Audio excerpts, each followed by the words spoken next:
যে কিভাবে জীবনে সুখ শান্তি লাভ সম্ভব। আর তিনটি প্রধান শাস্ত্র যা আমাদের জীবনে আমাদের আশেপাশে বিদ্যমান তা হলো ইতিহাস, বিজ্ঞান এবং ধর্ম।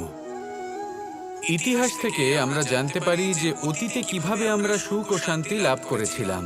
বিজ্ঞান দ্বারা আমরা এটা বুঝতে পারি যে কিভাবে ভবিষ্যতে সুখ এবং শান্তি আমরা লাভ করতে পারি। আর ধর্ম আমাদের এই শিক্ষা দেয় যে আজকের এই বর্তমানে কিভাবে সুখী থাকা যায়, কিভাবে শান্তি লাভ করা সম্ভব। আর সেটাই হলো সবথেকে বেশি প্রয়োজন। অনেক সংখ্যক মানুষ অতীতে আটকে রয়েছেন, সেখানে অনেক মানুষ ভবিষ্যতের চিন্তায় দিন কাটাচ্ছেন। আজ এই বর্তমানে খুব কম সংখ্যক মানুষ প্রসন্ন থাকতে পারেন, সেটাই শিখুন।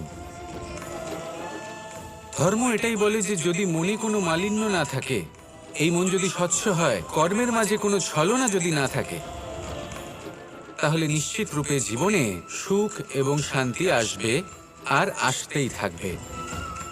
আসুন আমার সাথে ভালোবেসে বলুন, রাধা রাধা।